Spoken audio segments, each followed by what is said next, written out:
አስባለሁ ብዬ ስላሰብኩ አንዳንድ ያስኳቸው ነጥቦች አሉና እነሱ ላይ የተወሰነ ነገር እላችኋለሁ። ይጠቅማል ብላችሁ ካሰባችሁ ተወስዱታላችሁ፣ አይጠቅምም ካላችሁ በነገራችን ላይ ሁልጊዜም ሚዲያ ላይ እንደዛ ነው መሆን ያለበት። የሚጠቅም ሐሳብ ከመሰላችሁ ይጠቅማል ብላችሁ፣ የማይጠቅም ከመሰላችሁ የኔታ መጋቢ አዲስ እሸቱ ሁሉን እሰማለሁ ሳወጣው ግን አጣርቼ ነው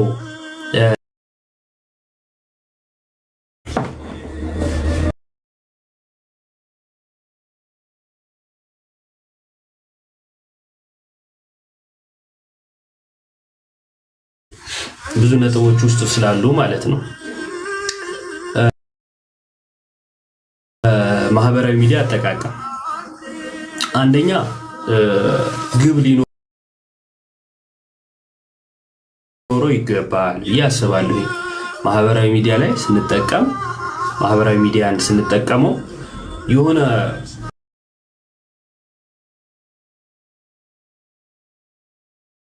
ለምሳሌ ትምህርት ልንማርበት ነው ብለን መተናል። ለምሳሌ ቲክቶክ ላይ ወደ መንፈሳዊ ነገር ስንመጣ ትምህርት ልንማር ነው።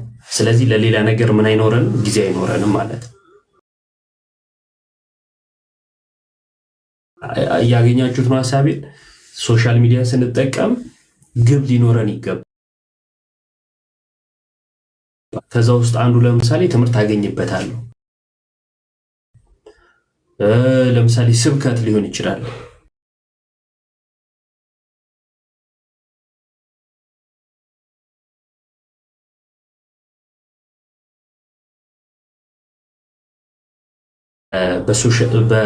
ለእግዚአብሔር ክብር የምንጠቀምበት ሊሆን ይገባል ማለት ነው። ለእግዚአብሔር ክብር የምንጠቀምበት ሊሆን ይገባል። ሌላው ራስን በመቆጣጠር መሆን አለ። ብዙ ልብን የሚያደሙ እኛን ያልሆነ ስሜት ውስጥ የሚከቱ ነገሮች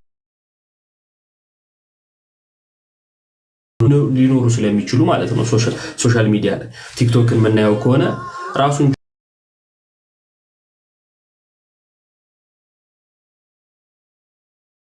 ማለት ነው። ስለዚህ ራስን በመቆጣጠር መሆን አለበት። እዚህም ላይ ጳውሎስ አንድ ነገር ይለናል። ምን ይለናል? በመጀመሪያው የቆሮንቶስ መልእክት ምዕራፍ 6 ቁጥር 12 ላይ ሁሉ ተፈቅዶልኛል፣ ሁሉ ግን አይጠቅምም። ሁሉ ተፈቅዶልኛል፣ በእኔ ላይ ግን አንድ ነገር እንኳን ምን አይለውም፣ ስልጣን የለውም ወይም አይሰለጥንብኝም ይላል። ይቆራረጣል እንዴ ጋይስ? እየተቆራረጠ ነው።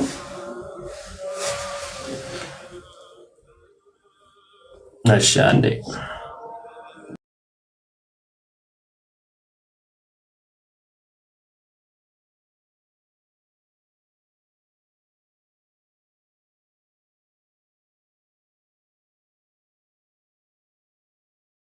ጉድ ምን ላድርገው? እሺ አሁን ጥሩ ነው። እሺ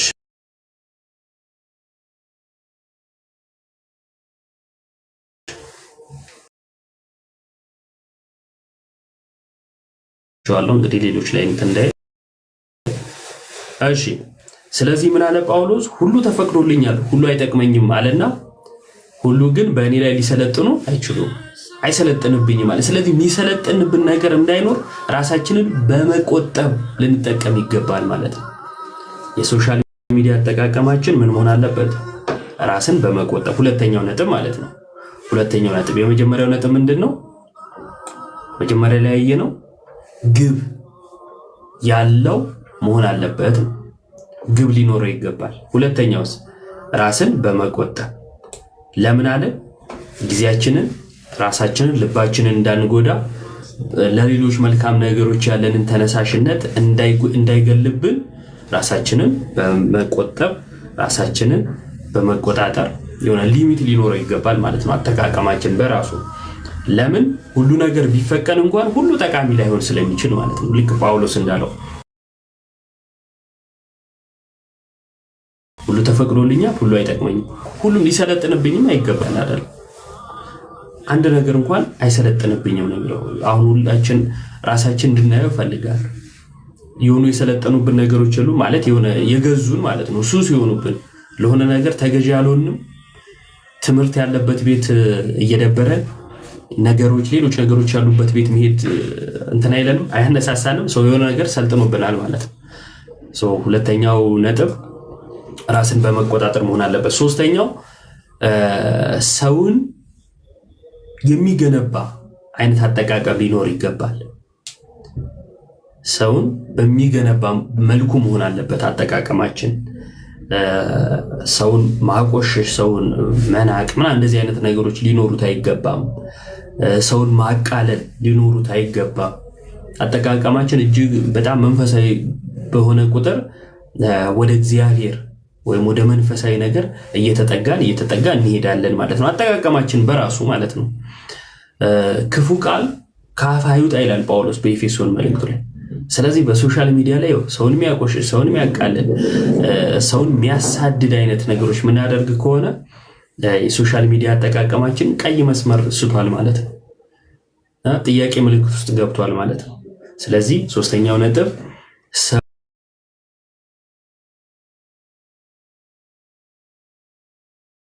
ሰውን በሚገነባ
አጠቃቀማችን ስለ ክርስቲያኖች ነው ባይዘው እያወራን ያለ ነው። ለኛ ለክርስቲያኖች አሁን ሌላውማ ሊቀበለውም አይችልም። ምክንያቱም በራሱ በሌላ ዓለም ውስጥ ያለ ስለሆነ ማለት ነው። ክርስቲያን ግን እንዲህ ነው መጠቀም ያለበት። ምክንያቱም የመጀመሪያው ነጥብ ላይ ምን ብለናል? ዓላማ ወይም ግብ ያለው መሆን አለበት ብለናል አይደለ? ዓላማ ወይም ግብ ያለው ከሆነ እነዚህ ቀጥሎ ያየናቸው ነጥቦች ለግባችን ስለምንሰራ እነዚህ ነገሮች ኔጌቲቭ የሆኑ ነገሮችን እያስወገድን ጥሩ የሆኑ ነገሮችን ደግሞ እየገነባን እንሄዳለን ማለት ነው። ፍቅር ያለበት መሆን አለበት። ፍቅር ያለበት መሆን አለበት ምናችን አጠቃቀማችን ጥላቻ የሌለበት በትህትና የሆነና ሌሎችን በማክበር የሆነ መሆን አለበት ማለት ነው።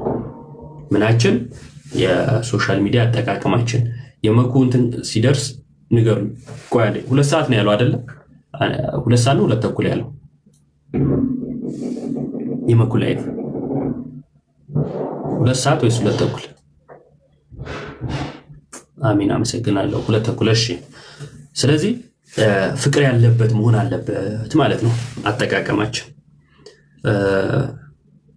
በቆላሲስ መልእክቱ ላይ ጳውሎስ በፍቅር ሁሉን ታገሱ ይላል አይደለ?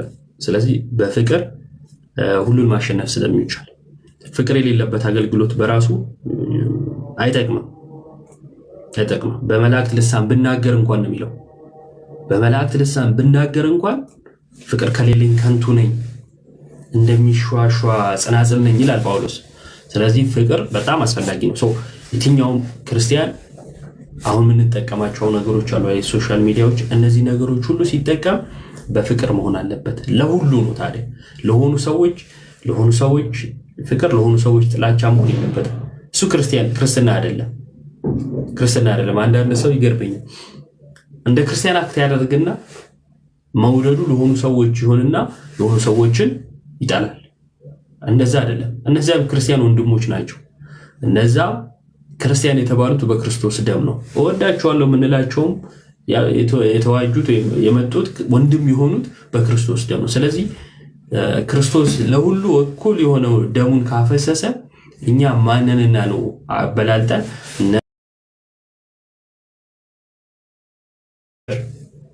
መሆን አለበት። ሌላኛው ስድስተኛው ነጥብ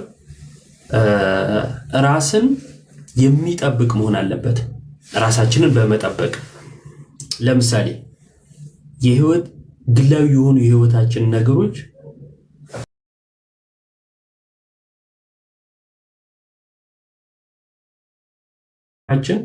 የግል ህይወታችን ጋር ካለው ነገር ጋር ተደባልቆብን ብዙ ነገሮች ውስጥ ልንገባ ስለምንችል ማለት ነው።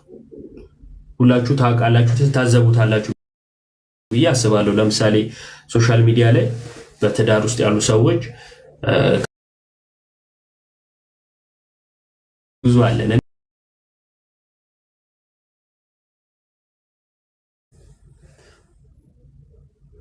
ተመልሻለሁ ጋይስ።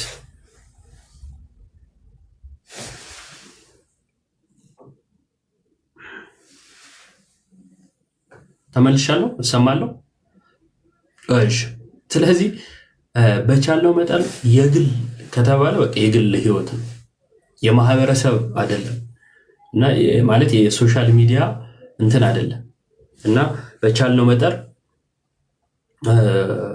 የግል ህይወታችንን መጠበቅ አለብን፣ ለግላችን ማለት ነው። ራስን መጠበቅ በሚለው ነጥብ ውስጥ የምናየው እሱ ነው። ሌላው ራስን ከክፉ ተጽዕኖ መጠበቅ ምን ማለት ነው? ይህ ክርስቲያን የሆኑ መንገዶች እንደሆኑ እያወቅን በሶሻል ሚዲያ አጠቃቀማችን ራስን ከመጠበቅ ውጭ በሆነ መልኩ ለነዛ ነገሮች ተገዢ እንዳንሆን፣ ክፉ እንደሆኑ እየታወቀ እንኳን አንዳንድ ሰው ባልሆነ ነገር ውስጥ ይገባል። እና ሰው በቻለው መጠን አጠቃቀሙ ምን መሆን አለበት ማለት ነው? ራስን መሰረታዊ ነገር ነው። በነገራችን ላይ በሁሉ ነገራችን መጠነኛ ልንሆን ይገባል። መጠን ያለው ለሁሉ ወደዋለው እነዚህ ነገሮች ያስፈልጋሉ። እንደ ክርስቲያን በቃላችን ሰዎችን እንዳንሰብር፣ ሰዎችን እንዳንጎዳ ስለሚያስፈልግ ማለት ነው። ስለዚህ የመጨረሻው ነጥብ፣ ሰባተኛው ነጥብ ምንድን ነው አለን? መጠን ያለው አጠቃቀም።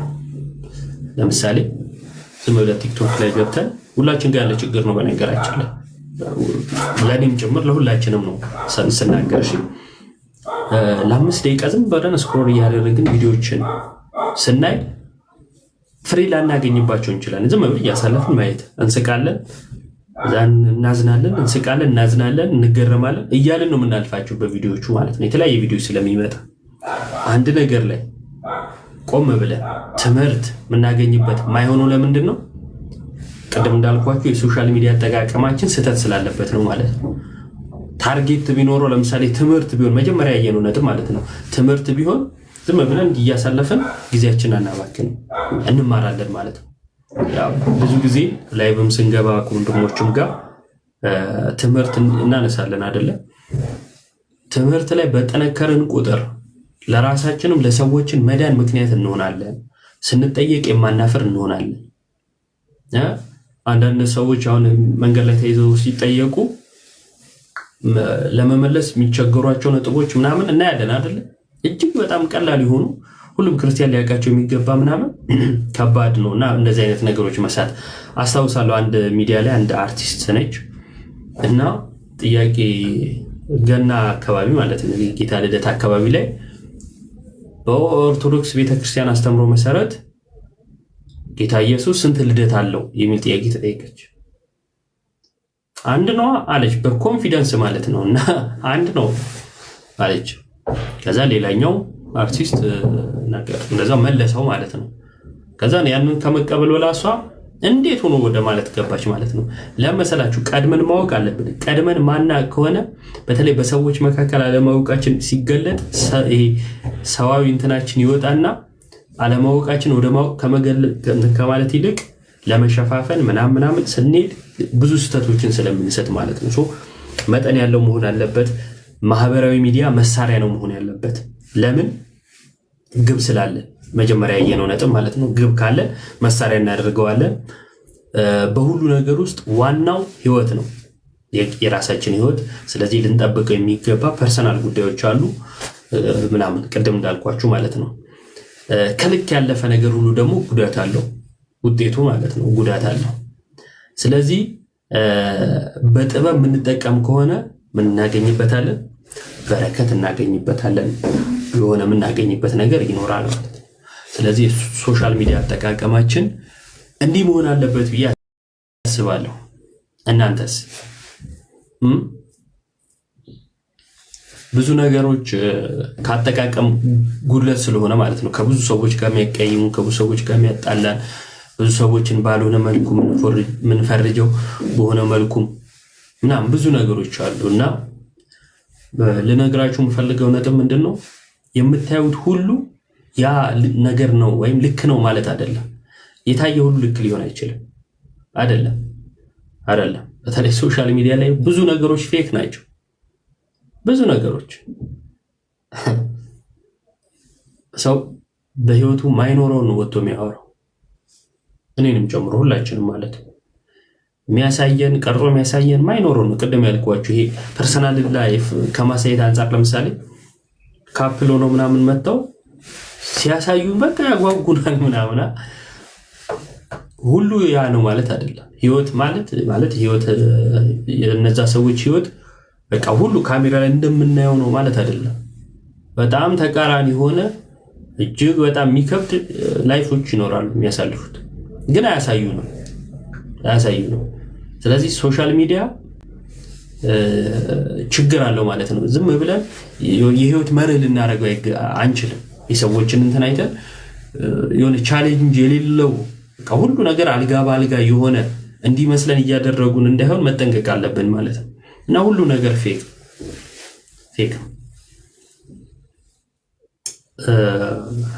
እንደዛ ነው።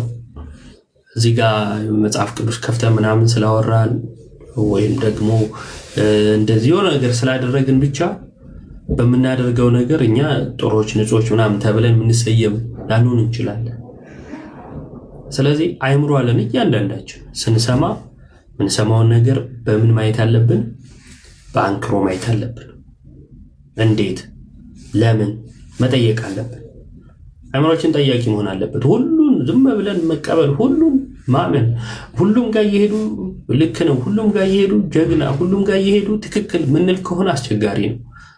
ራሳችንም እንጎዳለን፣ ሰዎችንም ወዳልሆነ ነገር ልንጨምር እንችላለን። ስለዚህ ለምናደርገው ነገር ጥንቃቄ ያስፈልጋል ማለት ነው። ልላችሁ የምፈልገው ይህንን ነው። ሌላው ከገረሙኝ ያው ነገሮች አንዱ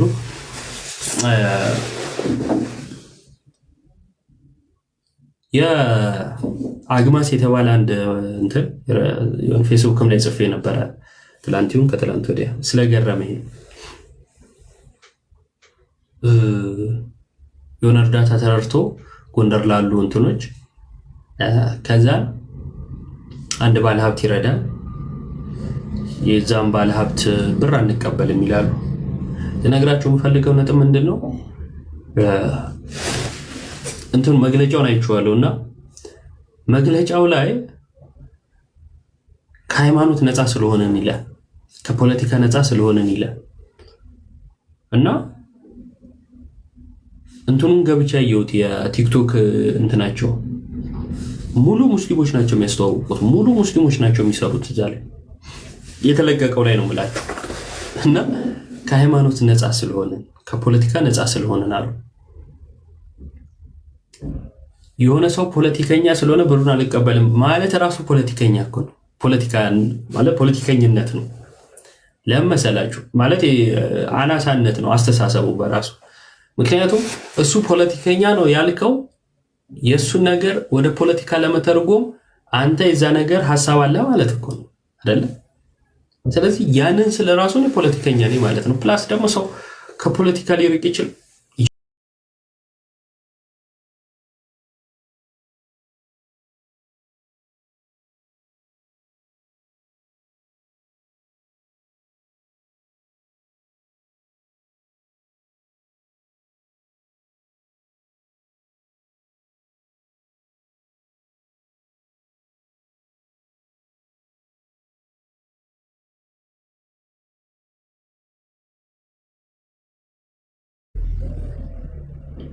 እዛው እያጠናው ነው መዝሙር እዛው እንገናኝ ምን አድርግ ነው ትለኝ ይጠቅማል ብላችሁ ታስባላችሁ? ሌላ ቀንም እንደግመዋለን። ጻፉ እስቲ ሁላችሁም ይጠቅማል ወይም ተረድተነዋል ብላችሁ ታስባላችሁ? እሺ ከሆነ እንተግብረው፣ ሁላችንም እንተግብረው። ይጠቅመን ከሆነ እንተግብረው፣ አስፈላጊ ስለሆነ ማለት ነው።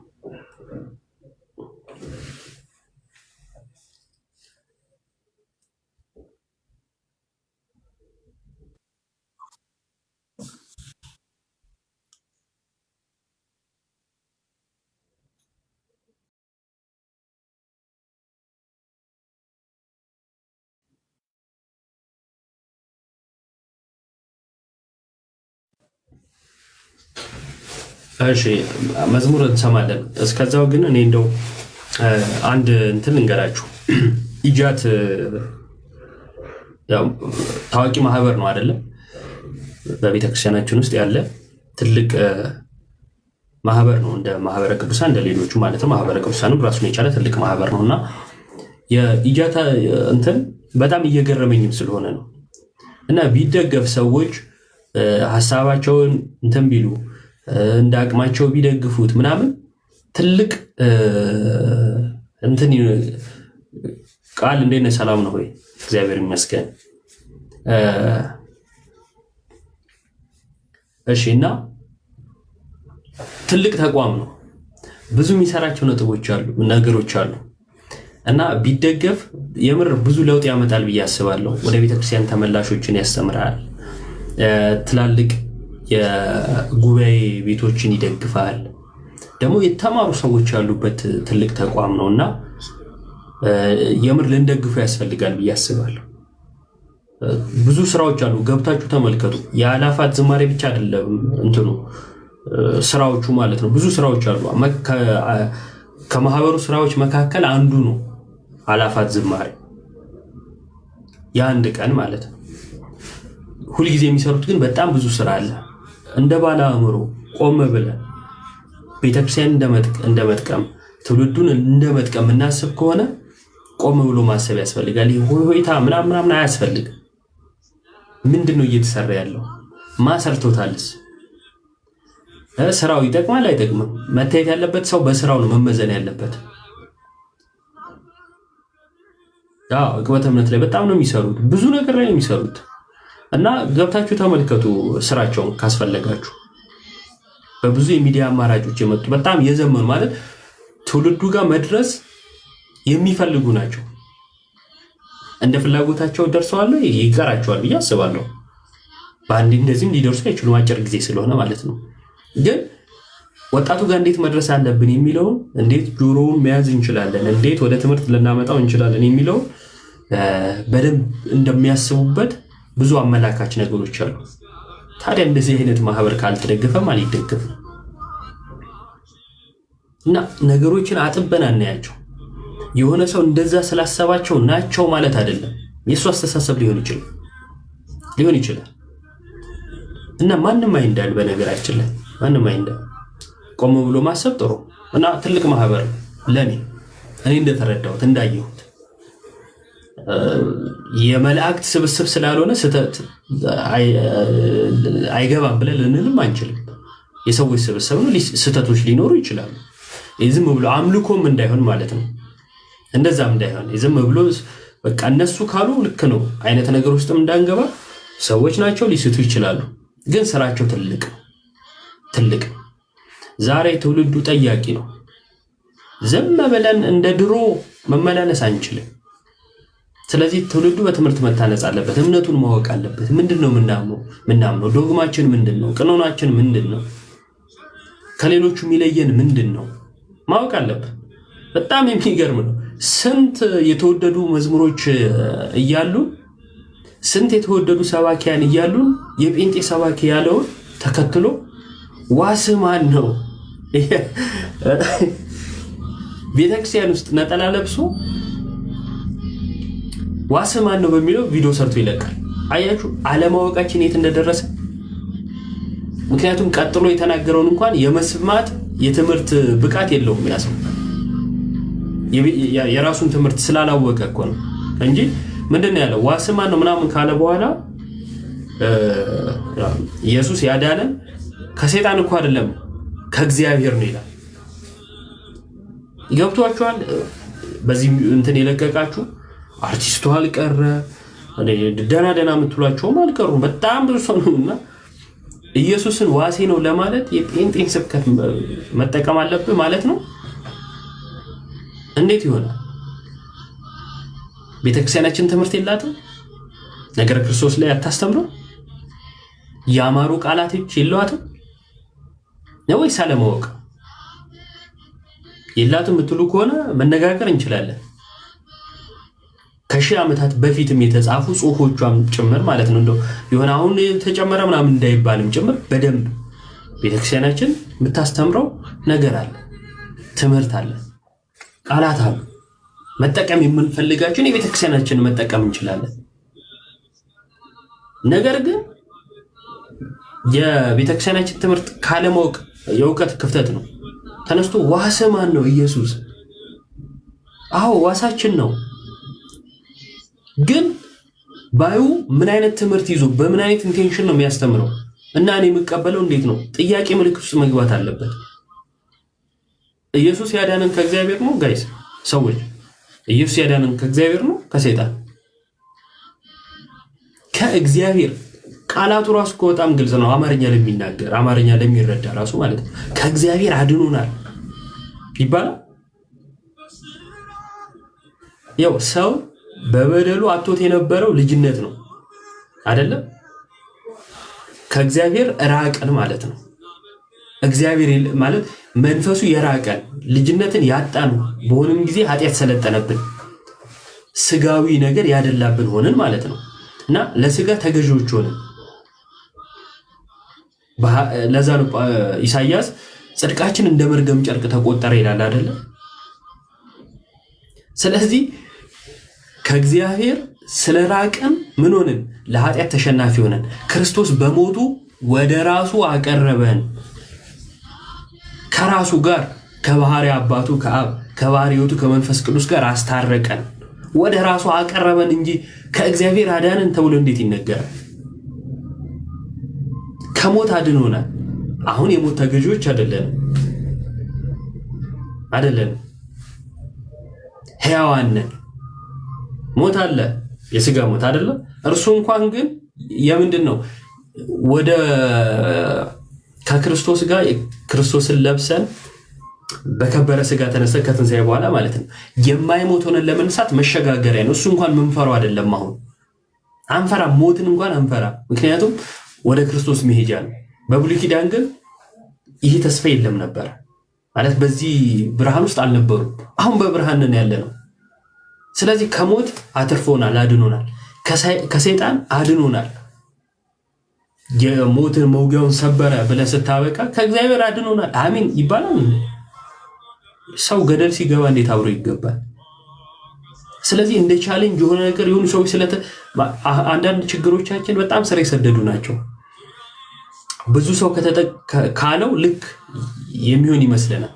የብዙ ሰዎች እንትን እዛ ነገር ላይ ብዙ ሰዎች ከተናገሩበት ልክ የሆኑ ስለሚመስለን ማለት ነው። ስለዚህ ይሄ በጣም ስህተት ነው። ልንጠነቀቅ ይገባል። እምነታችን ልናቅ ይገባል። ምንድነው ምናምነው? ሰባኪዎቻችን ስለ ክርስቶስ አላስተማሩም? እነሱ ያስተማሩትን መጠቀም አንችልም? እንችላለን። አልፎ ተርፎ ከባድ ነው እና ሰው እምነቱን ማያ ከሆነ እመኑኝ በሌላ ቤተ እምነት ራሳቸው እናከብራለን። በራሱ ቸርች ነው ያስተማረው፣ ለራሱ አማኝ ነው ያስተማረው። ምንም እኔ ሰውዬው ስህተት አይታየኝም ማለት ትምህርቱን ልቃወም እችላለሁ እንጂ አስተማሪው ያስተማረው ለራሱ አማኞችና ለራሱ እንትን ነው። የኛዎቹ ግን ድንበር ዘለው ሄደው ያለ ትምህርታችን ያለ ምንም በቃ ቤተክርስቲያን በማትለው መልኩ የሚጠቀም ከሆነ ይሄ ትልቅ ችግር ነው። ስለዚህ የራሳችን ትምህርት አለን፣ አገላለጽ አለን፣ የራሳችን መጠቀም እንችላለን ማለት ነው እና መረጋጋት ጥሩ አንዳንድ ጊዜ ቻሌንጅ ስለሆነ ብቻ ማለት እንደ ቻሌንጅ ሰዎች ስለተጠቀሙት ብቻ የምንጠቀመው ነው ማለት አይደለም። እና ትልቅ መንፍቅና ነው። የሆነ ጊዜ ቪዲዮ ሰርችበታለሁ። እሱ ደግሞ ምንድን ነው የህይወቴን መጽሐፍ ምናምን የሚል መዝሙር አለ አይደል? የጻፈው እርሱ ነው ምናምን። ከዛ ምንድነው ሀሳቡ? ግጥሙ ጠፍቶብኛል። ያው ሊይዘውም አይጠበቅብኝም ማለት ቪዲዮ ስሰራ ነው ይህንንም እንትን ያልኩትና ለመግለጽ ስለያዙ ምንድነው ተራኪ አለ፣ ከዛ ተዋኝ አለ። ተራኪዋ እኔ ነኝ፣ ደራሲው እርሱ ነው ይላል። ከዛ ምኖረው የተጻፈልኝን ነው አይነት ነገር ማለት ነው። የተጻፈን መኖር እና የምንኖረው መጽሐፍ የተለያዩ ነገሮች ናቸው። ቅድመ ውሳኔ ፕሪደስቲኔሽን አይነት ነገር ማለት ነው። ቀድሞ የተጻፈ በእስልምና ምንድነው የሚባለው?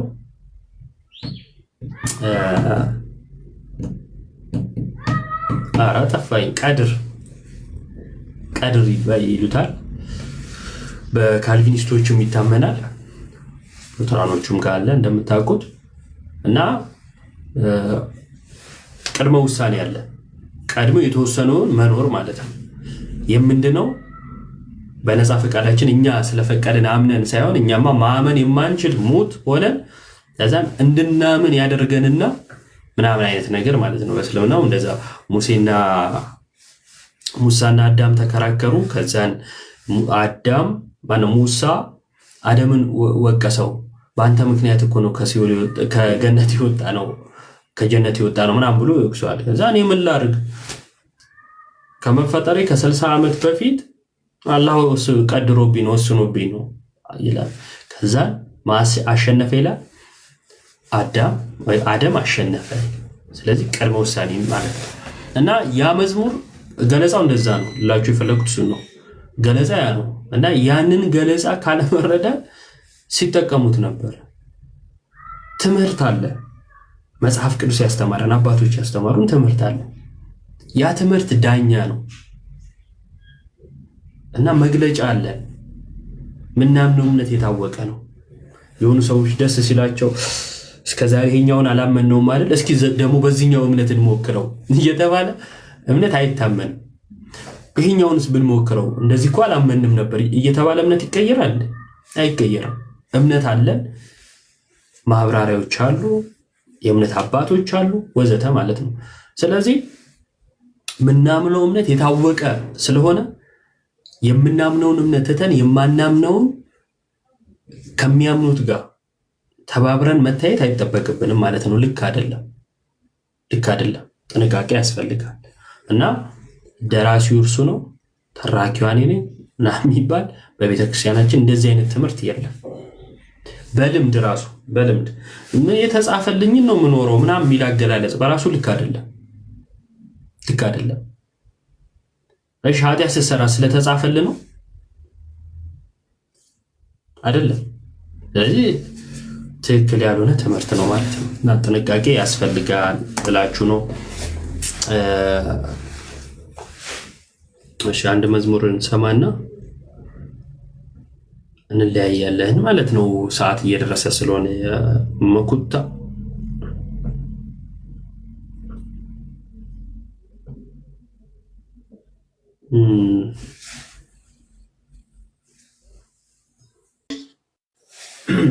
አንቺ የወርቅ መቅጃ ነሽ።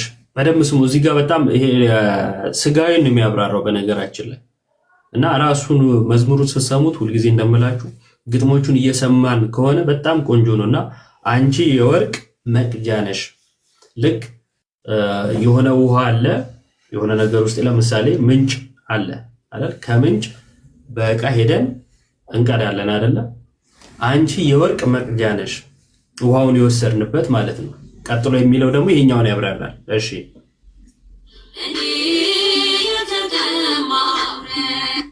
እኔ የተጠማው ነኝ። ሰው ሁሉ ጸጋን ተጠምቷል፣ መዳንን ተጠምቷል።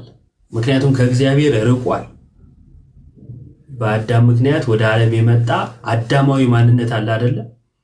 በዚህ የተነሳ ሰው ሁሉ ከእግዚአብሔር ርቋል እና ይሄ ጸጋ ያስፈልገዋል፣ ይሄ መዳን ያስፈልገዋል። እኔ የተጠማው ነኝ። ሳሚ እሺ አመሰግናለሁ በጣም ወንድሜ። እና እኔ የተጠማው ነኝ። ስለዚህ ሁላችን ተጠምተናል። እሷ የወርቅ መቅጃ ናት፣ እኛ ደግሞ የተጠማን ነን።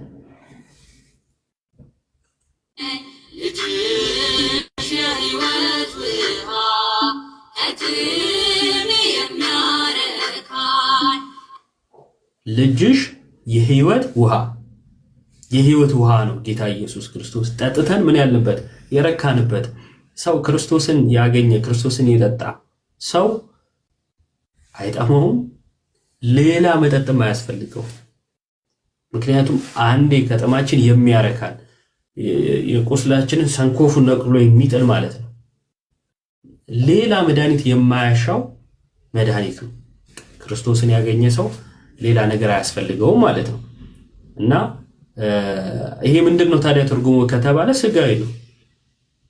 ቃል ከድንግል ማርያም ስጋ ነስቶ በእርሷ በኩል ሰው ሆኖ አይደል የመጣው? ሰው ሆኖ ነው የመጣው እና ሰው የሆነው በአንቺ በኩል ነው ሐሳቡ። በእርሷ በኩል ሰው ሆኖ መጥቷል። አንቺ የወርቅ መቅጃ ነሽ፣ ልጅሽ የህይወት ውሃ፣ ከጥሜ የሚያረካኝ ከጥማችን የሚያረካን ጌታ ኢየሱስ ክርስቶስ ስጋን ተዋህዶ የመጣው በድንግል ማርያም በኩል ነው የሚለው ይህንን ነው የሚያሳየው ማለት ነው። እንደው እስኪ ከከፈተልኝ እንደው አሰማችሁና በዚሁ አጋጣሚ ድንገት ትዝ ብሎኝ ነው ቃሎትን አሰማልን እዮባ ሰላም ነን። እስክትከፍት ነው የከፈትኩት። ማይከ ፏ ብላል እባክህ። አምሮባል ጌታ ሰው ነብይ ሆይ ትንቢት ደርሷል። ለምን ትንቢት ነው እያወራን ያለ ነው? አይቶ እሱን ቀስ ብለን እናወራዋለን። በደንብ ስትመጣ እናወራዋለን። ባይዘዌ ይሄ እንትን የአባ ጊዮርጊስ ዘጋስጫ ድርሰት ነው። ግጥሙ ደግሞ የዲያቆን ሄኖክ ነው። የዝማሬው ግጥም የዲያቆን ሄኖክ ግጥም ነው። በቃ ላገኘው አልችልም። አሁን እንትን ያልኩት መስሎኝ ነበረ። ብቻ እንዳልክ የተባለ ወንድማችን ነው እና የሆነ ጥቅስ የሉቃስ ወንጌልን አንብብ ተብሎ አንብቦ ከሴቶች መካከል አንቺ የተባረክሽ ነሽ የሚለውን አነበበና ከሴቶች መካከል አለ እንጂ ከሴቶች ሁሉ አላለም። አይሊያ ተይሲ አሁን እንዳልክ በሴቷ የሆንሽ ሰው ትጽፋለች መጣና ያለማወቅ ጥግ ከሴቶች መካከል እንጂ ከሴቶች ሁሉ አይልም። ድፍረቱ! እሺ ከሴቶች መካከል የተባረከች ነች፣ ከሴቶች ሁሉ አይልም። እሺ የቀሩ ሴቶች አሉ እንደ ድንግል ማርያም የተባረኩ የሚል አለ እና አንዳንድ ሰው አሁን ጴንጤ የሚያጨበጭብለት እኮ ነው። ጌታ ትኩረት ፈላጊ ነው ልጁ። በቃ ሌላ ምንም እንትን የለውም። ምንም ኔፓ በዛ ላይ እውቀት ማለት ነው። እና ከሴቶች መካከል የተባረከች ነች እንጂ ከሴቶች ሁሉ አይደለም ይላል መጽሐፉ። ጌታ ይባርክ አንተ እግዚአብሔር ሰው ይሉታል እንጂ የሚል አይተሃል ብለው አይጠይቁትም። እና ያሳዝናል። እሺ አንድ ደግሞ ሌላ ነገር ሰማውና እንዳጋጣሚ ባይዘዌ እዚህ ላይ እዮባይ መጽሐፍ ቅዱስ ያላትን ብቻ ነው ምላት ብሎ ከሴቶች መካከል የሚለውን አነሳና ከሴቶች ሁሉ ነው ወይ ብሎ ራሱ ደግሞ ጨመረ።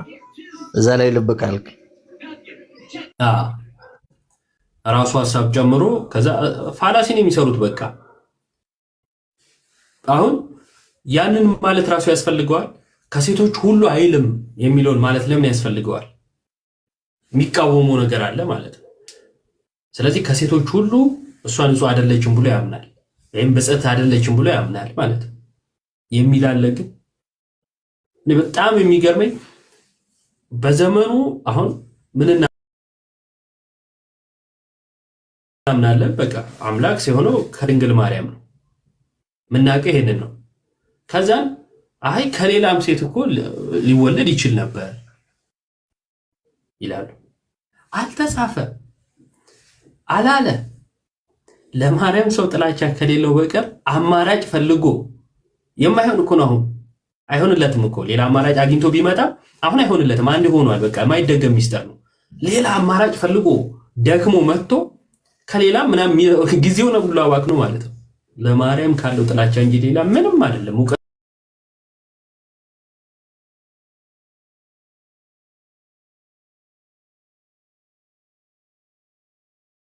ያለው ልጅ ነው።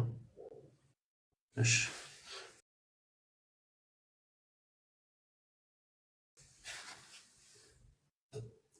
የአብርሽ ኔትወርክ እየሰራ አይደለም። አዮባይ እንኳን ደህና መጣ ወንድም አለም።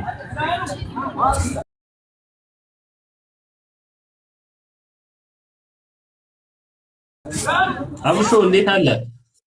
እግዚአብሔር ይመስገን። እንዴት ናችሁ? አንተሽ ሰላም ናችሁ?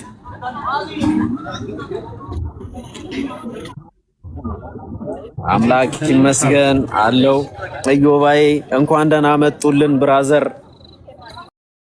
ኦኬ መታይተይ ነበር እንዴ? ወይኔ አዎ፣ ትንሽ እንትን እያልኩ ነበር። አሁንም እዛው ነው ያለሁት። እባክህ አላለቀም።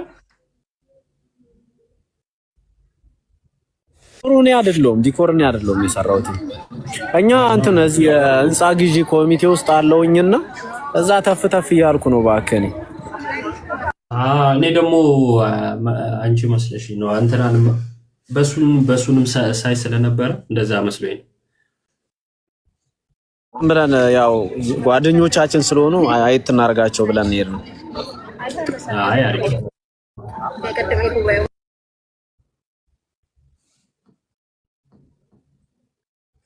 አጣውት ጋይስ ምን በቃ ልንገራችሁና ወይ ነገ እንትን ትላላችሁ። እሺ አንቺ አይ ላቭ ዩ ማይ ሰልፍ አሁን ስለከፈተ ቆይ ጠብቀኝ። ረፊ እሺ አንቺ ምን አየሁኝ? ሁለት ጀለሶች አንድ ላይ ሆነው ሌላኛውን ፕሮቴስታንት ይቃወማሉ ማለት ነው። እነሱስ ምንና ምን ነበሩ? እነሱ ሾርት ሚሞሪ ነው ያላቸውና ወዲያው ነው የሚረሱት። እኔ ግን እኛ እንረሳም ዞሮና እኔ እንዳየሁት እንዳጋጣሚው ቪዲዮ እንትን ስላላልኩኝ ነው እንጂ አጋንንታዊ ትምህርት የተባባሉ አብረው ቁጭ ብለው ሌላኛውን ጴንጤ አንዱ ዲቤት ይጠራል፣ አንደኛው እንዴት እንዲህ ይናገራል ብሎ ይወቅሳል። ማያፍሩ ሰዎች ማለት ነው። እና በጣም ነው ሊያ ቆይ ትንሽ ቆይ ይሄን አይተሽ ትሄጃለሽ። ያ አንቺ ከፈታለ ሁላችሁንም አመሰግናለሁ። እግዚአብሔር ያክብርልኝ። አንዴ ቆይ ትንሽ ልክ እንደ አዲስ ሲከፈት ይዘገያልና ለዛ ነው። ይቅርታ አንዴ ጠብቀኝ። እሺ የቴክኖሎጂ ማነስ ይቅር በሉኝ። በቃ ተው አንቺ ችግር የለውም። የመኩ ሰዓት ራሱ አለፈ አይደል? ዝም ብዬ እኔ በቃ ሐሳቡን ልንገራቸውና እንጨርስ። ሌላ ቀን ወይ እንትን እንልበታለን። ተው በቃ አንቺ እሱ ራሱን ቢውለዋል። ባጭሩ ምንድን ነው አገኘው አይቶ ስቶሪ ላይ ነው እንትን ላይ አይደለም አልፖስተውም። አገኘዋለሁ። ቆይ ትንሽ አንድ ደቂቃ ምናምን አገኘዋለሁ። ችግር የለም። እሺ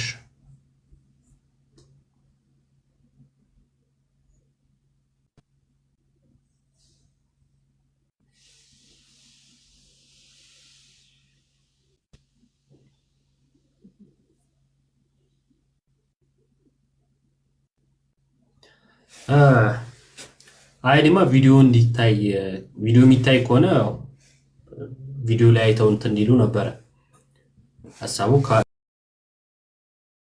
ከነገርኳቸው ቪዲዮ እንትን አይሆንም። ቅድም እንትን ያልነው ምናልባት ቅድም ላልነበሩ ሌላ ቀን እንከልሰው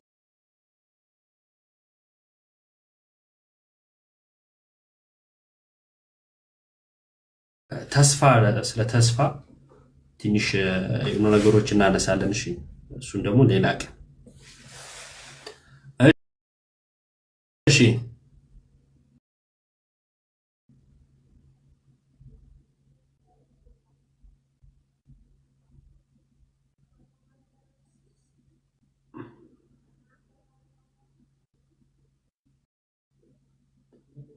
ፔጁ ላይ የገባው ነው። ይቅርታ ከፍቼው ስለማላቀኝ ታብሌት ለዛ ነው። ችግር የለውም።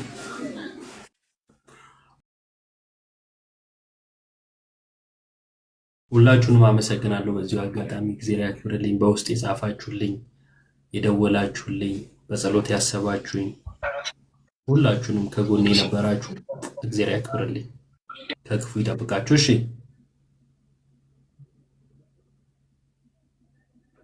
ራሳቱ ነው ታለ ሊሆን ይችላል። አዎ ጠፍቷል። በሌላ ሳይሆን እኮ ጠፍቷል። እኔ ስለጠፋና አላገኘሁት እኔም ራሱ ይሆናል። በቃ መኩ ከፍቷል። በእንትን አገኘውና ማለት ነው በላይቭ ላይ አገኘውና መኩ ቤት እንገናኝ። መኩን አንተን ከሱ ጋር ላይቭ ግባ ውስጥ ግባና እዛ እንገናኝ። ፒስ ምንድነው ጋይስ እንትን ያለኝ አማን ማለት በቅድመ ውሳኔ ምናምን የሚያምን ሰው ነው ታውቃላችሁ። እና የሆነ ጊዜ ኢየሱስ ለዓለም አልሞተም ለጥቂቶች ነው የሚለው እንትን ተነስቶ ኤፍሬም ምን አለ? ይሄ አጋንንታዊ ትምህርት ነው አልቀበለውም አለ። አጋንንታዊ ትምህርት ነው አልቀበለውም አለና ከዛ ሌላ አንድ ኢንተርቪው ምናምን አድርገውት እርስ በርስ እዛው ማለት ነው። ከዛን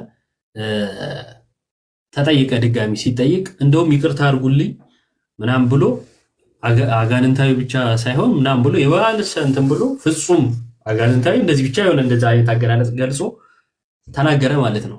የአማንን ትምህርት አወገዘ ኤፍሬም። ከዛን ትላንት ነው ከትላንት ወዲያ አንድ ገጽ ላይ ከኤፍሬም ጋር ቁጭ ብለው ዳዊት ሉትራንም ይወቅሳሉ ማለት ነው። ኤፍሬም ዲቤት ይጠራል፣ አማኒሻ ደግሞ እንዴት እንዲህ ይናገራል? ይሄን ሰው ፎሎም አላረገውም ምናምን ብሎ ይወቅሳል። እንዴ አማን የጴንጤኮስታል እኮ 100 ዓመት ያልሞላው ምናምን ወንጌላዊ ንብረት ውስጥ ራሱ የማይጠራ ስብስብ ነው ብሎ የተናገረ ሰው እኮ ነው። ጴንጤኮስታል ውስጥ ደግሞ ራሱ ኤፍሬም አለ እና እኔ ምን አይነት ሰዎች እንደሆኑ አላውቅም። መድኃኒዓለም ህሊና የሚባል ነገር እንዴ ህሊና የሚባል ነገር እኮ አለ። እንዴት ሰው ህሊናውን ሊዋሽ ይችላል? እና ይሄ ትንሽ ከባድ ይመስለኛል። በቃ ሌላ ቀን ቪዲዮን በደንብ አንተን ብለን እናወራለን። ልላችሁ የምፈልገው ያው ለ3 ሳምንት ያህል ምናምን ሚዲያ ምናምን የተወሰነ እንትን ብዬ ነበረ።